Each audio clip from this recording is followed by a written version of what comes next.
Rayon Day niyo ndi kuvuga. Umuteguro nabonanye abantu barimo barategura uyu munsi, ariko by'umwihariko na Skol y'ubwayo. Ibirori barimo barategura ni ibintu bizaba bitabaho muri uru Rwanda. Barimo barabategurira bimwe byo ku rwego rwo hejuru. Barimo barabategurira ibirori bitigeze bibaho. Skol yageze ku rwego rw'uko noneho yifuza gutegura igitaramo kizakurikira umunsi w'igikundiro. Ndongera mbigusubiriremo.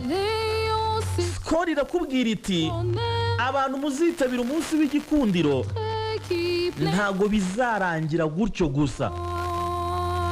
Ibyo bintu ntibizarangira gutyo gusa.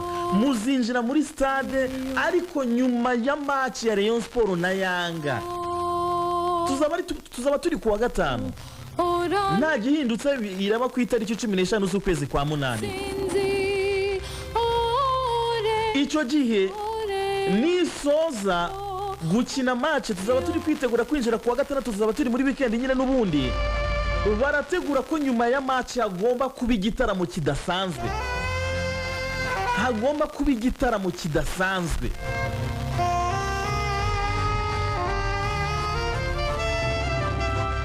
Igitaramo kidasanzwe.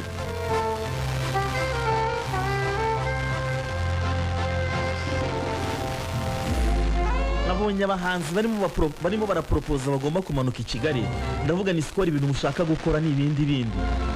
Murashaka kwambika isura mbabandi bantu basanzwe bategura ibitaramo hano, n'abantu basanzwe bategura indi minsi y'amakipe yabo hano.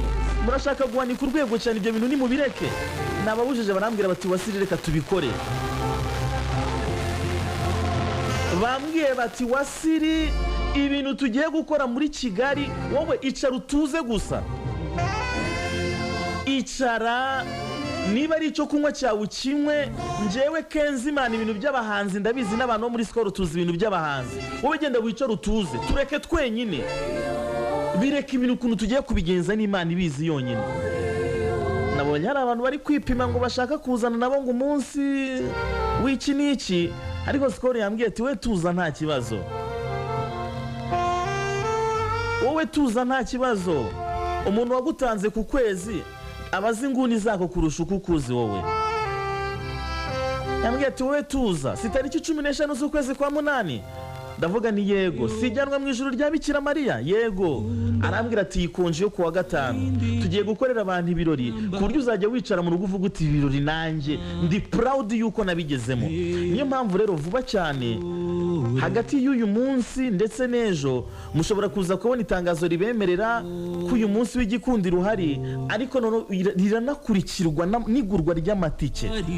Bareye ikintu kimwe ndimo ndabasaba. Bareyo ndongera mbisubiremo, ikintu kimwe ndimo ndabasaba.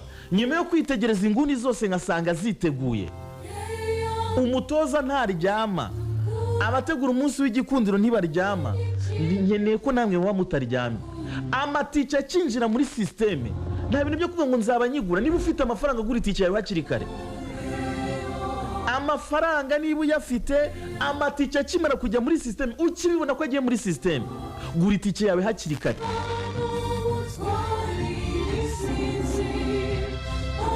Icyo nsaba, gura itike yawe hakiri kare. Yanga numvisha ko izamanukana abafana benshi, ariko ibyo ntibindeba. Hari n'abafana bandi makipe hano mu Rwanda bifuza kuzareba match, ibyo nabyo ntango bindeba. Uyu witwa umunsi w'igikundiro papa.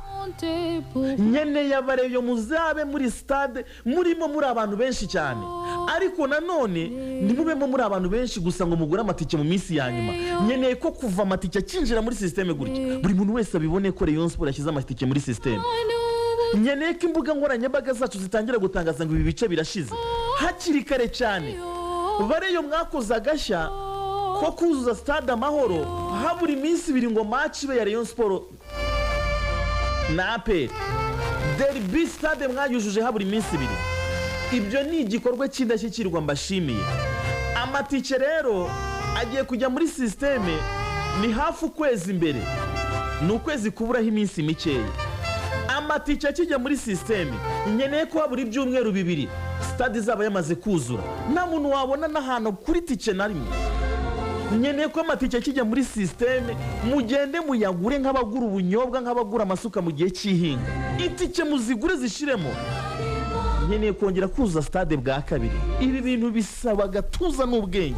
Bareyo rero ndimo ndabasaba ko amatike y'umunsi w'igikundiro arajya muri sisiteme vuba. Nkeneye ko aya matike mbona murimo murayahaha byo ku rwego rwo hejuru.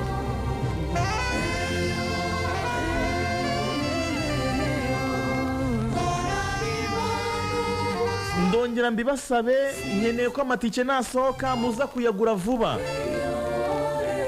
Si inshuro nyinshi ushobora kubona ikipe ikomeye muri East Africa iyiduhagararira neza, ikipe itwaye ibikombe byikurikiranya byo muri shampiyona ya Tanzania 4. Si inshuro nyinshi ushobora kuyibona ku butaka bw'u Rwanda. Si n'ikipe zose zayihamagara ngwize. Aka kantu ndongera nkagusubiriremo, ntago ari buri muntu wese ushobora kubona ikipe ya Yanga. Ni imwe mu ma ekipe aba afite pre-season iri busy cyane, busiest pre-season, ariko bahisemo ko bagomba kunyura mu Rwanda. Nitwe tuzabona abakinnyi bazaba baguze bwa mbere.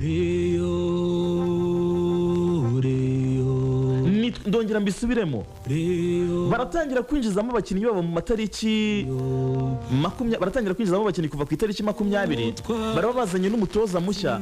Ibyo byose turimo turavuga. Baratangira imyitozo. Match yabo ya mbere ya gishuti officier bazakina ni ya Rayon Sport. Match yabo ya mbere bazakina ya gishuti ni ya Rayon Sport. None ayo mahirwe ugiye kubona y'umufinaliste wa Confederation Cup, y'umuntu utwaye ibikombe 4 bya shampiyona byikurikiranya muri Tanzania, ikipe ikunzwe kurusha izindi muri Tanzania, imanuka izana mu Rwanda ntuyirebe. Icyo mbasaba ni kimwe, nuko amatike nagera muri systeme mwebwe muze guhita muhaha hakiri kare. Mwebwe muhahe hakiri kare.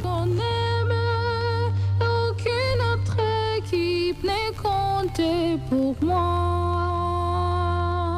Rio.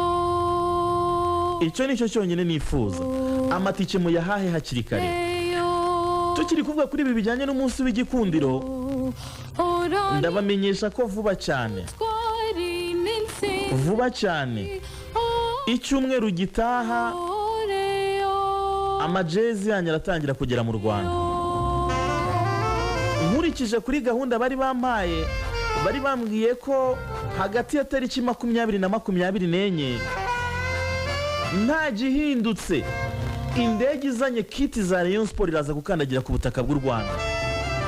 Abantu mwari mumaze iminsi mubaza amajezi, maze iminsi mvuganye n'umuntu witwa Alain wo muri Kwesa Collection. Icyo ndibuze gukora ubwo ni follow up y'ibyo yambwiye ko hagati y'itariki 20 y'iki cyumweru, nyine ku cyumweru azaba ari ku itariki 20 kugenda ukageza ku itariki 27. Iyi periode y'icyumweru nibwo hari buze kuba shipping y'imyambaro ikipe ya Rayon Sport igomba kwambara mu mwaka w'imikino wa sezo ya 2025-2026. Kwesa Collection, imyambaro bagiye kwigeza ku butaka bw'u Rwanda. Nk'uko musanzwe mubizi, Rayon Sport imurika imyambaro 3, iy'abagabo n'iy'abagore.